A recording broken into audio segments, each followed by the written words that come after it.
From Dar es Salaam, this is TBC News, our top stories. DART challenged for 24 hours transit service.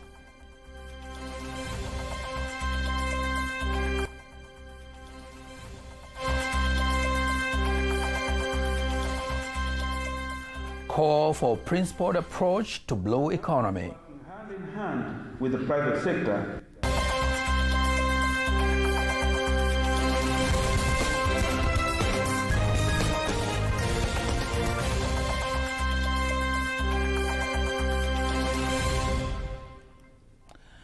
Good evening. Just a reminder, you can also follow us live via our YouTube channel, TBConline, and also get all the latest news through our Instagram, Facebook, and Twitter pages at TBConline.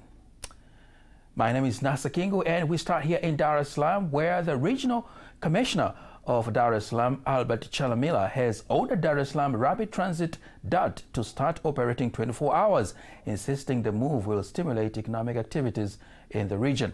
The Regional Commissioner has given the directive in Dar es Salaam immediately after launching the new DAR Rapid Transit route from Gerezani Kariakoo to Mbagala.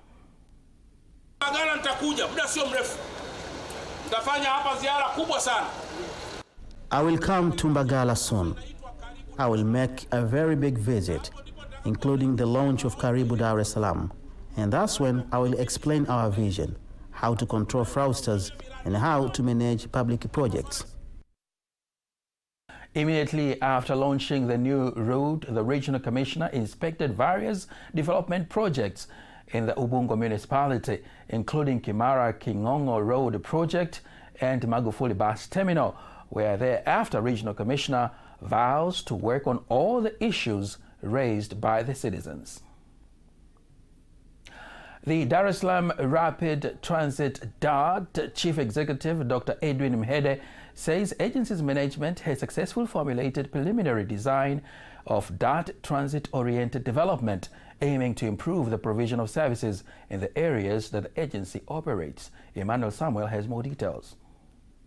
Dr. Mhede made the revelation in Dar es Salaam immediately after the third meeting involving development stakeholders organized by the Japan International Cooperation Agency JICA in collaboration with DART to discuss the strategic investment plan for the rapid transit system in the areas that the agency operates. About 3 to 4 phases for the BRT project.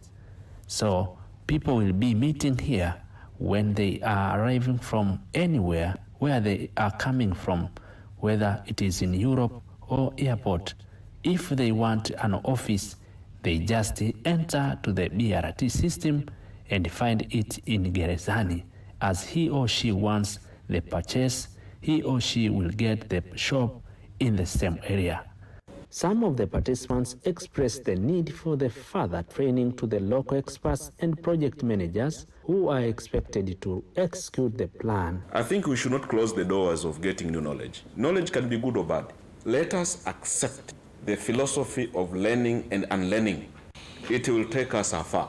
Ili tuweze kutoa huduma bora kwa In order to be able to provide better services to the people of different ages, we must be given good training on how to serve and even how to maintain the infrastructure that is being installed, including the various facilities that are being built to ensure that the intended service is provided until the end of the project. The chief executive of the Japan International Cooperation Agency, JICA, Arahitoshi, says that the mutual cooperation between JICA and Tanzania is a defining factor in managing the DART, which plays a key role to stimulate the development of the country. This TOD approach is very, very important and very useful for the Dar es Salaam and Tanzania, and it means that realize some kind of balanced urban development.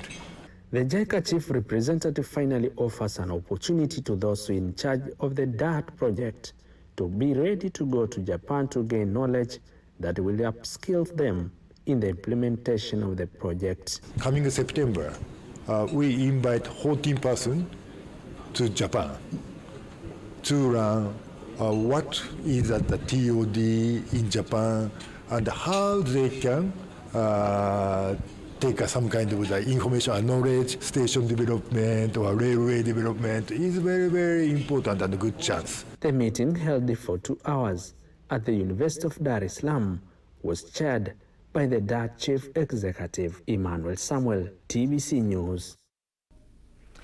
Thank you very much, Emmanuel Samuel. Two interesting prospects there from DART. The Minister of Blue Economy and Fisheries of the government of Zanzibar, Suleiman Makame, urges Tanzanians to take advantage of the opportunities presented by the maritime industry, including fishing and transportation. He made the call in Dar es Salaam during the second Blue Economy Conference organized by the Maritime College of Dar es Salaam, DMI, where he insisted that more than 70% of the items are actually being transported by sea. Rehema Sababili was there and has prepared the following report. This is the second Blue Economy Conference that brings together industrial players to explore opportunities and discuss how the nation will profit more from the blue economy. While addressing the conference, Makame says the government has already started the process of conducting research to access the resources under the sea. I mean, all ministries here in Tanzania are co-stakeholders to blue economy. This scenario reflects the fact that realizing the full potential of blue economy in our country will require a strong collaboration and cooperation among all ministries. Worth noting also that the ministry responsible for blue economy and fisheries in Zanzibar and the Ministry of Works and Transport, as you all understand, heavily engaged in matters concerning the concept of blue economy. Collaborations with private sector is equally important in the development of blue economy in Tanzania. The government is working hand in hand with the private sector to achieve the desired socio-economic goals. On her part, the head of Dar es Salaam Maritime College, DMI, Dr. Tumaini Gurumo, says the country is still facing a shortage of professionals in the blue economy, while the chairman of the board, DMI, Captain Ernest Bupamba, asserts that the college focuses on the area that still lack awareness, including teaching young people how to build ships. There are a lot of opportunities for development in the water bodies that we have, but we haven't yet actively, as I said, engaged in them. We have transportation. We are told that 90% or more of world trade is moved by waters. Even in Tanzania, could be 90% or even more of transportation, of movement of goods and services is through the oceans. But who knows about it? It has been silent for a long time. We only know about Kilimo, but not the waters. Now, there's a lot of potential when it comes to transport, when it comes to fisheries, when it comes to tourism, we have oil and gas explorations. All those are opportunities in blue economy. Reporting from Dar es Salaam, Rehema Sebabili, TBC News. Thank you very much, Rehema Sebabili. From the commercial city of Dar es Salaam, now we move all the way to Arusha, where the ambassador of China to Tanzania, Chen Mingjiang, says she is delighted with the conducive environment for investment that has been created by the government and vows to continue to motivate Chinese investors to invest in the Arusha region and Tanzania in general. Chen made the remarks in the Arusha region, where she also met and held talks with Arusha Regional Commissioner John Mongela. There are several hundreds of Chinese people here. Half of them are the technicians or workers for the construction here. And another half of them are the businessmen, entrepreneurs to operate business inside Arusha. And as the representative of Chinese government, I'm the one responsible for the security and safety of them.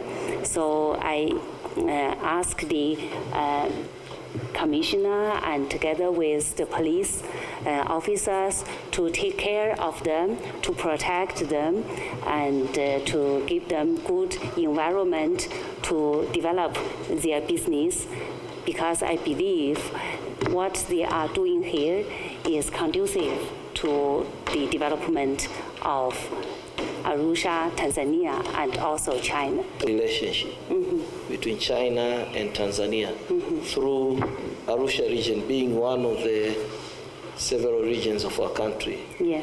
And with my colleagues here, I guarantee you that we will always assure that Chinese people in Arusha are well secured and protected, and whenever possible, we assist them and facilitate them to make whatever they do in terms of business or wherever they are involved, they realize their objectives.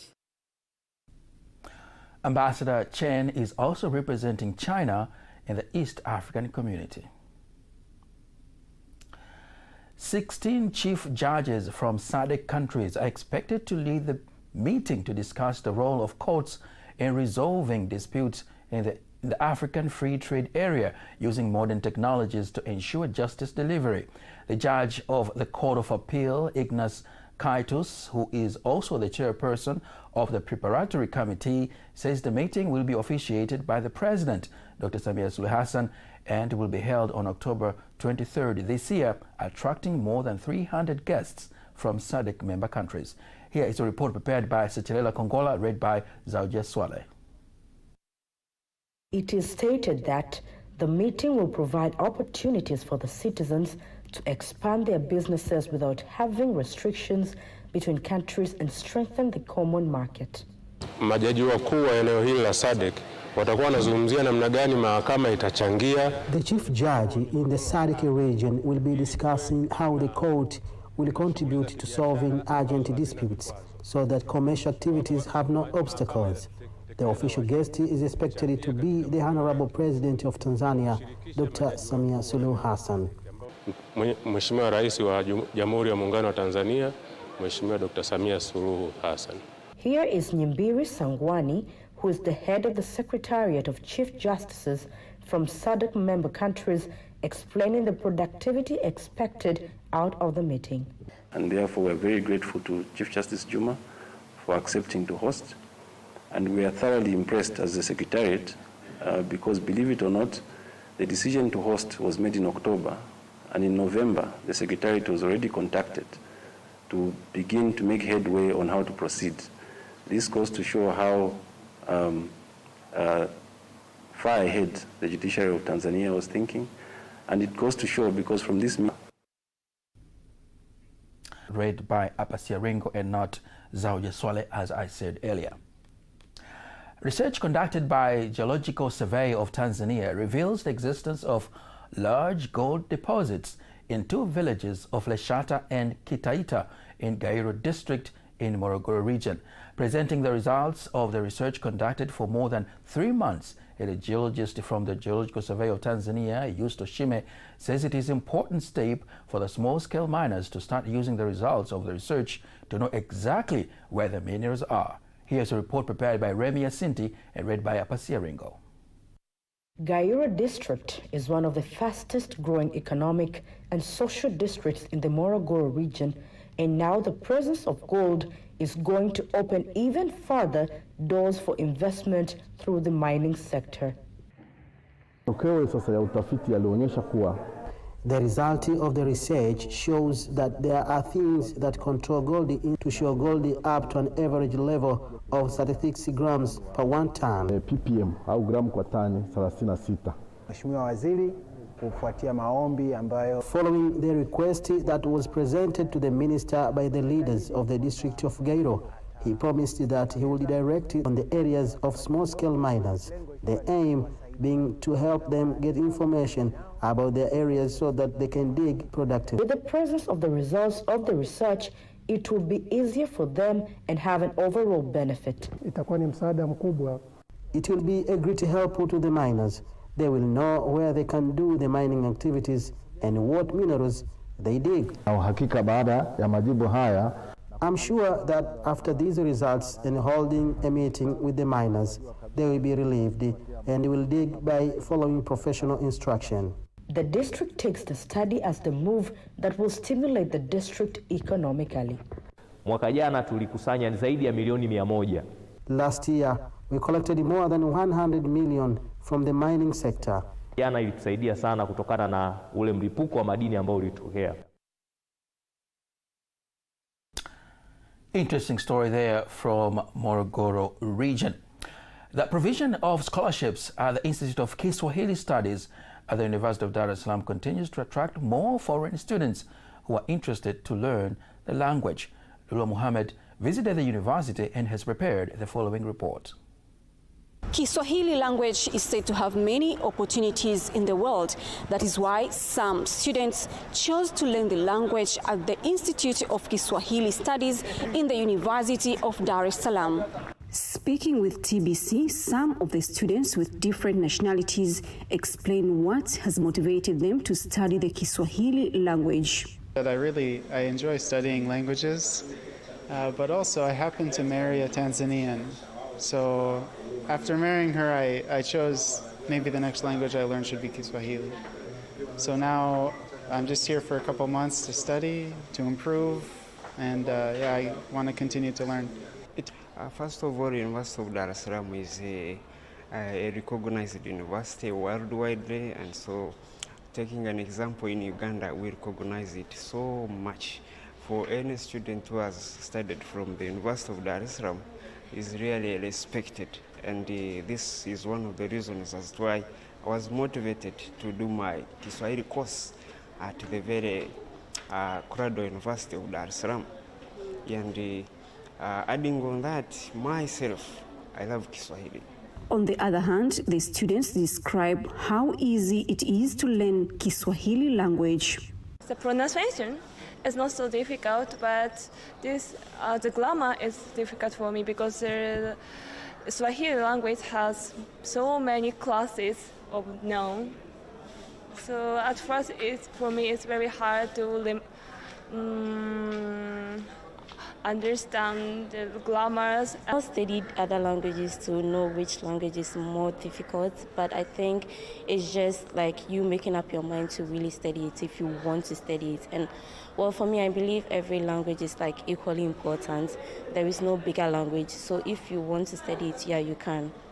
A lecturer at the Institute of Kiswahili Studies says the foreign students help to promote the language worldwide. As we admit several students from other areas of the world, we think it promotes Kiswahili language worldwide, not only locally but worldwide, because they are ambassadors, and they will use the Kiswahili in their areas, but also they will teach and they will offer services in their respective way. Reporting from Dar es Salaam, Lulua Muhammad, TBC News. Report there by Lulua Muhammad showing how Kiswahili language continues to dominate the world. More than 5,000 households in Ilemela district in Mwanza region have benefited from the funds amounting 7 billion Tanzania shillings provided by the government through the Tanzania Social Action Fund TASAF in the past 9 years.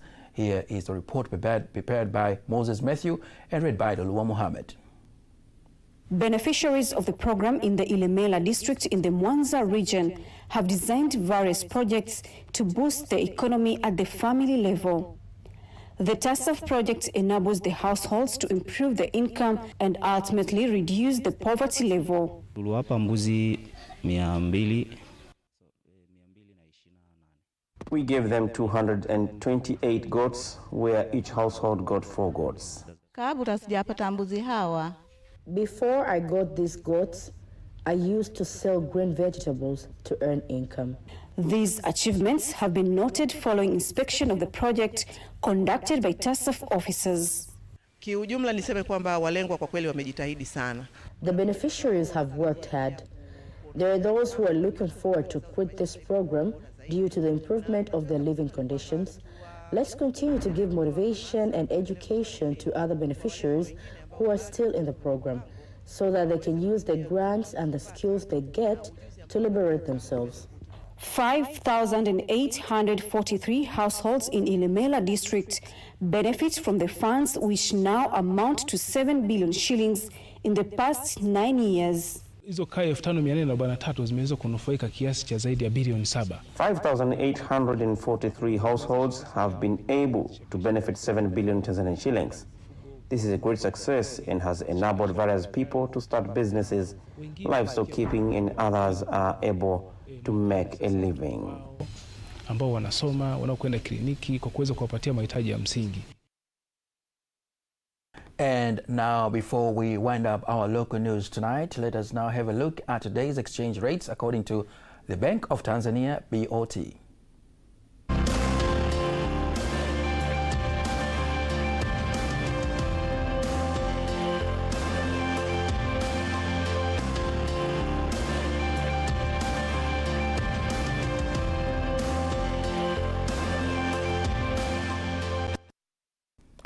Don't miss TBC News every weekday to know all the latest in exchange rates. Time now for all the latest in international news.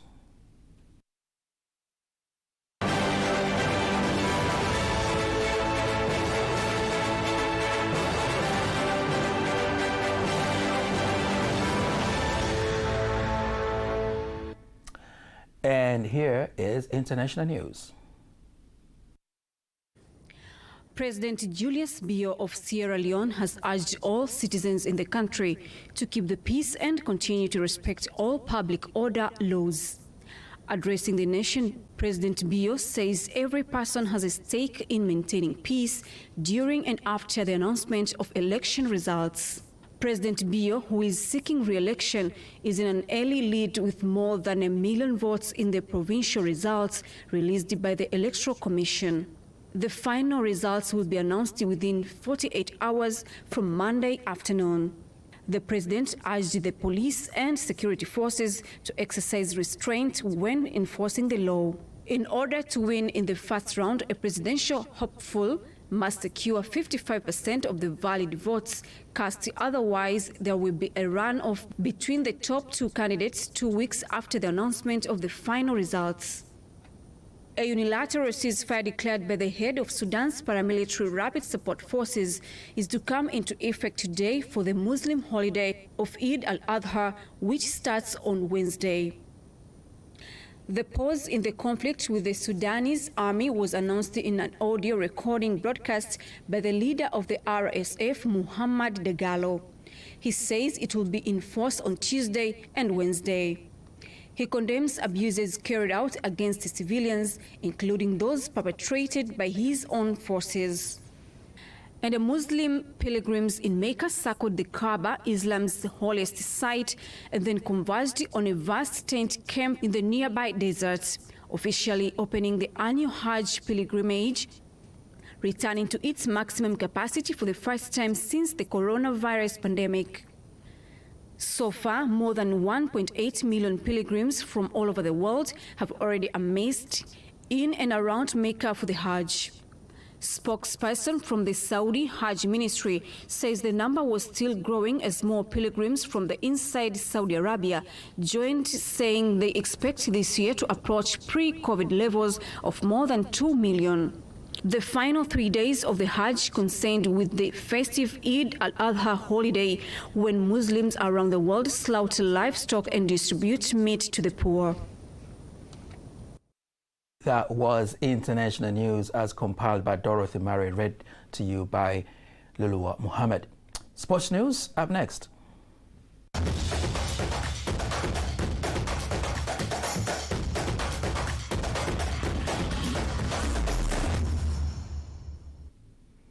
And now in sports news, the General Secretary of Tanzania Volleyball Association, TAFA, Yusuf Mkarambati, says that efforts of promoting volleyball in different places in the country have attracted many women to participate in the game. Speaking to TBC News in Dar es Salaam, Mkarambati adds that there have been more women teams in the National Volleyball League, which is taking place at Benjamin Mkapa Stadium in Dar es Salaam.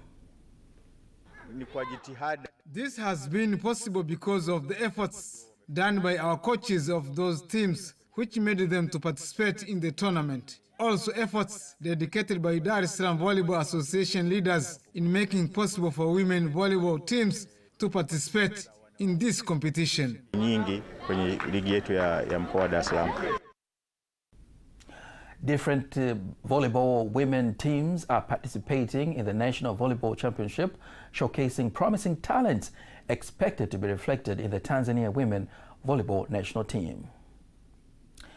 And that is sports news. And now, before we conclude the news bulletin tonight, let us now take a look at the weather forecast for the next 24 hours. Hello, my name is Amina Saleh from Tanzania Meteorological Authority. Welcome to 24 hours weather forecasting starting from tonight. There will be moderate.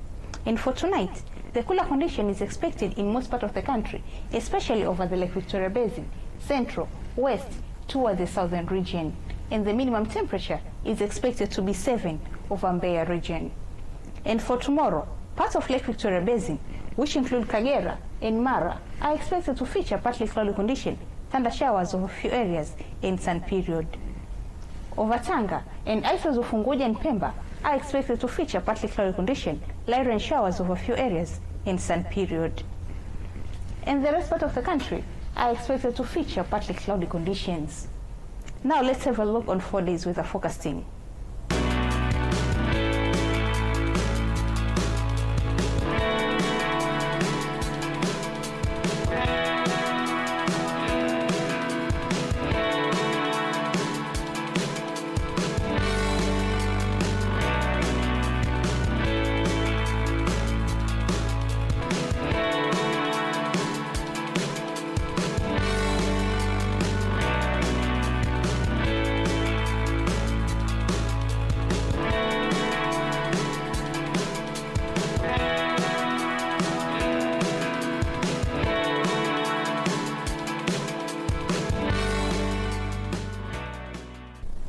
From Tanzania Meteorological Authority, thanks for watching and have a good night. And that marks the end of the news bulletin for tonight. Don't miss our next bulletin in Kiswahili at 11 p.m. On behalf of the whole team, I am Nasa Kingo. We wish you a good night.